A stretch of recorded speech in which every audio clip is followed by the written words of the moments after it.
আজকে আপনাদের সাথে শেয়ার করব একটি ইউনিক, সহজ এবং সুস্বাদু একটি রেসিপি। দেখে বুঝতেই পারছেন এটি বেগুন, কিন্তু শুধু বেগুন নয়, এখানে কিন্তু বেগুনের সাথে চিকেন দিয়ে একটি রেসিপি আমি আপনাদের সাথে শেয়ার করতে চলেছি। এটি সম্পূর্ণ ইউনিক একটি রেসিপি। কেন বললাম, আপনারা সম্পূর্ণ স্টেপ বাই স্টেপ দেখতে থাকুন, তাহলে বুঝতে পারবেন। প্রথমে আমি বেগুনগুলোকে এরকম জিগজ্যাগভাবে কেটে নিয়েছি। সমান করে কাটলে কিন্তু দুটুকরো হয়ে যেতে পারতো, তাই আমি এরকম সামনের দিকে এবং ব্যাক সাইডের দিকেও আমি জিগজ্যাগভাবে কেটে নিয়েছি। এরপর ভালো করে ধুয়ে নিয়ে যে পাত্রে রাখবো, সেই পাত্রের মধ্যে জল এবং নুন দিয়ে ভালো করে 10 মিনিট মতন ভিজিয়ে রাখবো। হয়ে গেলে অন্যদিকের পাত্রেই আমি চিকেন নিয়েছি। এখানে কিন্তু চিকেন দিয়েই বেগুনের রেসিপিটি হবে। এখানে আমি বোনলেস চিকেন নিয়েছি। সবগুলো একটি পেস্ট করব। মিক্সির মধ্যে প্রথমে নিয়ে নিয়েছি এবং সম্পূর্ণভাবে মিহি পেস্ট করে নিয়েছি। চিকেনের পেস্টটি আমি বাটির মধ্যে নিয়ে নিয়েছি। এরপর পুরের জন্য আমাদের লাগবে গোলমরিচ গুঁড়ো, লঙ্কা গুঁড়ো, স্বাদ মতো নুন, ধনেপাতা কুচি, লঙ্কা কুচি দিয়ে খুব ভালো করে চিকেনের পুরটি আমাদের রেডি করে নিতে হবে। এইভাবে চিকেনের পুর বানালে যে কোনোর সাথে কিন্তু আপনারা রেসিপি বানাতে পারেন।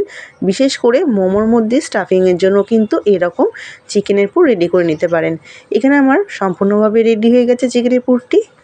এরপর ব্যাটারের জন্য আমি একটি বাটিতে 2 চামচ চালের গুঁড়ো, 2 চামচ কর্নফ্লাওয়ার আর নিয়েছি লঙ্কা গুঁড়ো, স্বাদ মতো নুন দিয়ে জল দিয়ে খুব ভালো করে একটি ব্যাটার রেডি করে নেব। তবে এখানে খুব বেশি পাতলা বা খুব বেশি গাঢ় হবে না। ব্যাটারটি এখানে রেডি হয়ে গেলে আগে থেকে যে আমি নুন জলে ডুবিয়ে রেখেছিলাম বেগুনগুলো, সেইগুলো একটা করে নিয়ে আমি যে জিগজ্যাগভাবে কেটে রেখেছিলাম সেই ভেতরে আমি পুরগুলো চামচের সাহায্যে ঠেসে ঠেসে ভরে নিতে হবে।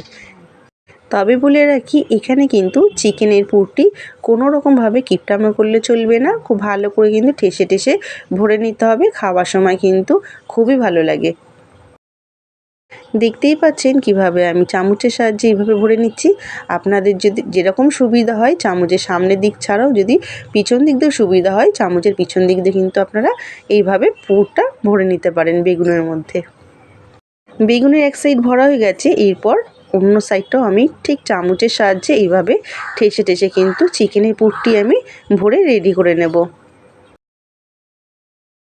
এখানে কিন্তু আমার একদমই রেডি হয়ে গেছে চিকেনের পুর ভরা। দেখতেই পাচ্ছেন কতটা সুন্দর লাগছে দেখতে এবং খেতে কিন্তু অসাধারণ হয়েছিল। আপনার বাড়িতে একবার হলেও এইভাবে বানিয়ে দেখবেন বেগুন দিয়ে চিকেনের এই সুস্বাদু রেসিপিটি।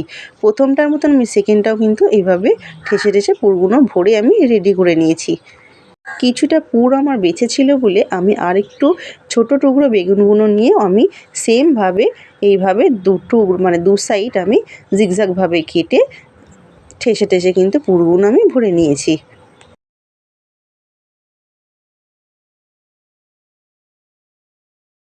এরপর বেগুনগুলো ভাজার জন্য কড়াই পরিমাণ মতন তেল দিয়ে নেবো। তেলটা যতক্ষণে গরম হবে ততক্ষণে যে ব্যাটারটি আমি রেডি করে রেখেছিলাম সেই ব্যাটারের মধ্যে একে একে বেগুন দিয়ে ভালো করে কিন্তু ব্যাটারের কোট করে নিতে হবে। এই কোটটা করার জন্য কিন্তু খেতেও খুব ভালো লাগবে, ভীষণই ক্রিস্পি হয় এবং সুস্বাদু হয়।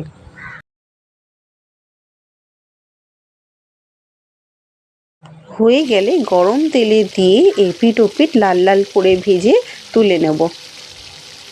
বেগুন ভাজতে যতটা সময় লাগে সেরকম কিন্তু সেম সময়টা লাগবে পুর ভরার জন্য, কিন্তু এক্সট্রা কোনো সময় কিন্তু লাগবে না। খুবই সহজে চটজলদি ভাজা হয়ে যায় এই বেগুনটি। আর নেক্সট যেইগুলো ছিল আমি একে একে সেগুলোকেও কোট করে নিয়ে এপিঠ ওপিঠ লাল লাল করে ভেজে তুলে নিয়েছি। যেদিন কোনো কিছু রান্না করার বেশি ইচ্ছে হবে না, সেদিন কিন্তু চটজলদি এই সিম্পল রেসিপিটি কিন্তু আপনারা অনায়াসে কিন্তু বানিয়ে নিতে পারেন। দেখেই বুঝতেই পারলেন খুব বেশি কিন্তু ঝামেলার কাজ নয়, খুবই সুস্বাদু একটি রেসিপি। এরকম সিম্পল সুস্বাদু রেসিপিটি আপনাদের কেমন লাগলো অবশ্যই বাড়িতে ট্রাই করে আমাকে কমেন্ট করে জানাবেন। আজকের ভিডিওটি ভালো লাগলে লাইক শেয়ার করে দেবেন। এরকম আরও নতুনত্ব ভিডিও পেতে চ্যানেলটি সাবস্ক্রাইব করে পাশে বেল আইকনটি প্রেস করে রাখুন, যাতে সবার আগে নতুনত্ব ভিডিও আপনার কাছে পৌঁছাতে পারে। পেয়েছি তাহলে নতুনত্ব ভিডিও নিয়ে, তাহলে ভালো খান, ভালো থাকুন, টাটা।